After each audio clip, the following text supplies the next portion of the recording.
muidugi lihtne on öelda, et armasta kõiki, ole hea inimene.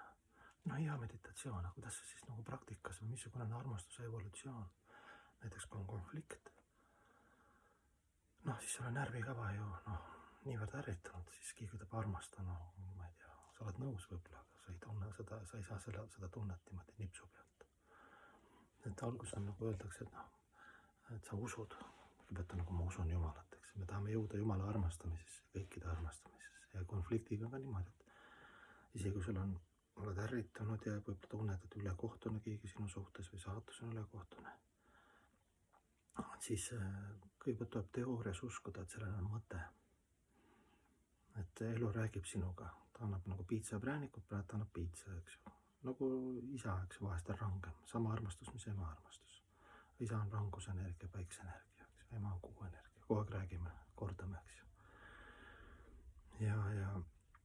Aga hoolimata sellest oma seisundist ja sa usud, et sellel asjal on mõte, siis sa nagu teoorias püüad nagu aru saada, et leida nagu vastused, Jumal tavaliselt annab mulle küll, et miks asi juhtus ju siis, kuna ma nii, kuskil nii, eks ju. Jumal annab arukusset aru, et sellepärast on selline reaktsioon. Tavaliselt, kui sa teoorias tugev oled, siis peaks tulema selline vastus. Et armastuse evolutsioon on ka siis nagu isegi konfliktis on, et siis alguses usud või siis uskumine tähendab see, et sa usud, et see kõikide taga on Jumal, teadus, mõte, et elu nagu armastab sind ja isegi kui ta karistab justkui läbi olukorra. Ja siis, kui on nagu usk tulnud, siis sa rahuned maha, vaikselt rahuned maha, ajafaktor tuleb, siis teadmiste faktor tuleb, sa rahuned maha.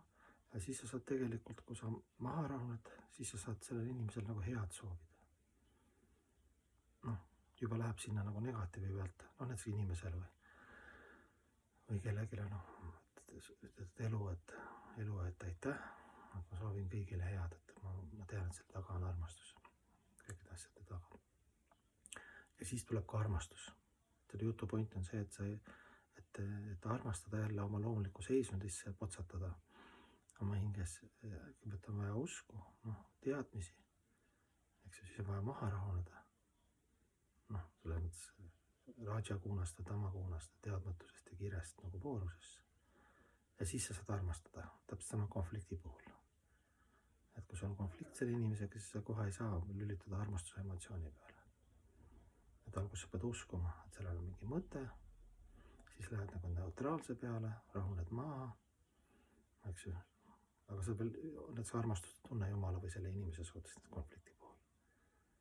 Aga kui sa maha rahuned, eks ju, usud, et sellel asjal oli mõte, sügavus, kuigi kõik ei näe, siis pärast maha rahunemist ja aktsepteerimist sisemiselt tuleb siis kolmandas faasina tuleb siis nagu armastus, siis tuleb armastuse tunne, et mitte sa ei ole pahane paljude inimeste peale, vaid alguses saad aru, et nad on postiljonid, neutraalne värk, siis sa rahuned maha, oled nendega neutraalne ja siis lõpuks tekitad selle armastuse tunde, hakkad sisemiselt, ma olen neile lillepärjad kaela, ütled aitäh, et mulle tõid selle õppetunni. Hakkad tekitama siis sellist emotsiooni kõigi ja kõige suhtes.